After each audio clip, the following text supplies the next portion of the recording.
The cold open.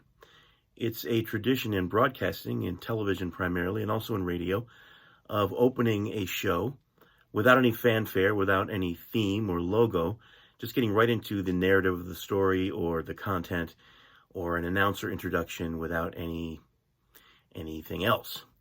An opening slot or an opener in the music business or in entertainment, comedy, for instance, is a warm-up act. So a larger or more popular celebrity act will often have an opener or a warm-up act to get the audience going before they come on stage. And that is usually a somewhat coveted spot for up-and-coming performers. We're going to talk about bringing those two concepts together in today's Sonic Storytime, a very cold open.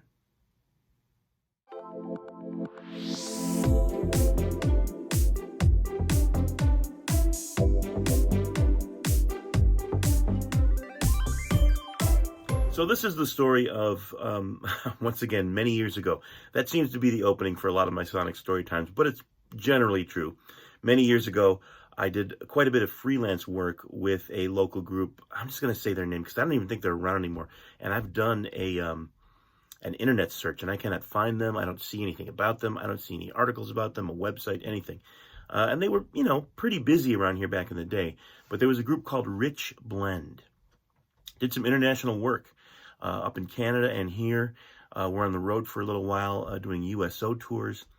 I did some things with them off and on over a number of years, played live with them, did one album, and then also did a series of recordings as their backing tracks that they were going to use. They didn't bring musicians with them on the USO tour, but they had tracks that they were using, and we recorded them for them. So I did some extensive work with them over a period of several years. And one of the reasons that I worked with them more than several times was because they kept burning through all of the musicians in Western New York and would eventually get back to me. Because they were, sort of nice people, but they did some strange and funny things, including the story I'm about to tell you here. So as a young man, trying to make a living in music, at the time, primarily playing drums and percussion, and waiting for the phone to ring, it was nice to get a call. The best thing a musician can hope for is a good paying gig to also be with people that you like to hang with that also play quality music that you enjoy. And a fourth thing would be that has some kind of audience that actually shows up and supports it. If all those come together, then you are really in heaven. That's rare.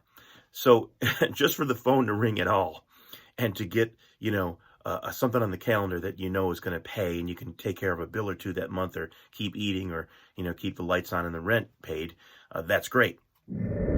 So it was exciting to get a call to play with Rich Blend to open up for Tammy Wynette and Roy Clark. At the time, and even now, because they're classics, but at the time, two of the biggest stars in country. They'd been around since the 70s. Lots of gold records, big on country radio. Roy Clark had done Hee Haw for years on television. Big-time stars in that market for sure. What was definitely one of the biggest mismatches since the Monkees opening up for, the other way around, since Jimi Hendrix opening up for the Monkees was Rich Blend opening up for Tammy and Roy. Rich Blend was a vocal group styled after something that you might see and hear on the Perry Como Show, Lawrence Welk, or that you would see at Disney World. They were good at what they did, whatever that was, but they wore, there was 3 guys and 2 gals, and they wore, like matching outfits. Christmas time, they would have reindeer sweaters that all matched, that sort of thing. I love coffee, it loves me, a cup, a cup, a cup, a cup, a cup, that type of thing. So I said, okay, well, you got the gig, I'll be there. We're opening up for Tammy Wynette and Roy Clark at the Niagara Falls Convention Center. And I'm going to show you some video of what that looks like. Nowadays, the Niagara Falls Convention Center is the Seneca Niagara Casino. Back then, it was the convention center, and there was a big park in front of it, which is now, a lot of it's a parking lot.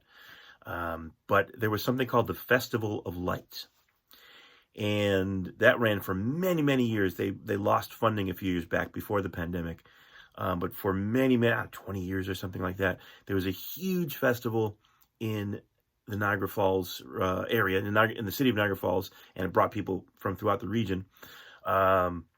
And they would put lights up all over the city, and the convention center was all decked out with lights, and they had rooms everywhere, and the park was all, brought people from everywhere, Christmas lights. And they would go up from like November through January.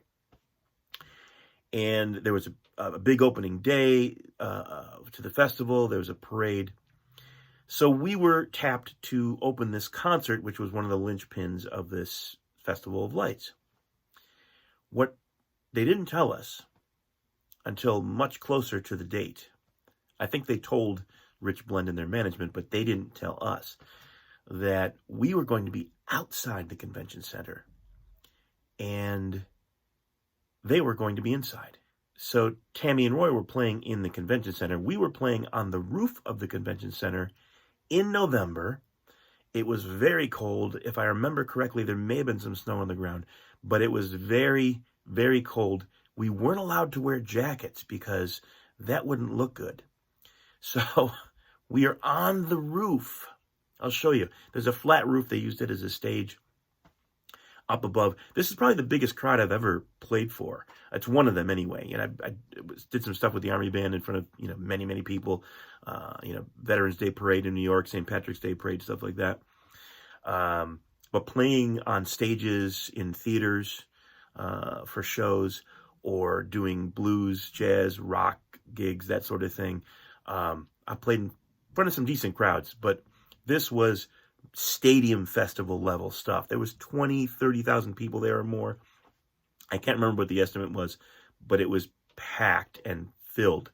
And we were up above all of that, and there was a street with right in front, which you'll see in the video, and there's a parade that comes by there, and then we played. So here in modern-day Niagara Falls, this is the Seneca Niagara Casino, but it used to be the Niagara Falls Convention Center. Did a bunch of gigs there back in the day, and there's the roof in question in this story, the flat roof where we played on, quote, stage. This is the street opposite the Seneca Niagara Casino, or former convention center. This is the street right in front of it where the parade happened, and we were right up there where you see the lights and the boiler on top of the roof, the flat roof. There's the entrance to the casino. And once again, a little bit of a sense of where we were in the middle of November in the freezing cold with no jackets. But of course, we were outside the building at the beginning of winter. Everyone else was inside. It was freezing. We are freezing our butts off. And a very mismatched situation with this Disney World type group opening for some major stars of country. And Tammy Wynette, I remember, came out to light the Christmas tree. They had an event where they would do the lighting of the tree, just like they do in New York and other cities where they have big trees. They would have this situation where some celebrity would come and light the tree. And she was there, so she was the honored guest with the mayor and Santa, who was almost floating. And, she came out to light the tree, and she was very, very gracious and very lovely. But you could tell she was like, what's going on here? And, lit the tree, and then we did the act. I remember Jeff Hackworth was playing sax on that gig. Jeff Hackworth has made a name for himself as a R&B and new jazz saxophonist, and he was for quite a while on the road with Matt Guitar Murphy. But he was on that gig with us, and he had some very blunt, point-blank things to say, which I shan't share them at this time. But it was really interesting and exciting. So I guess the moral of the story is have some thermal underwear available because you never know what's coming up. And when you get a opportunity to open for a major act, find out first whether it's indoors or outdoors. And that's our story for today.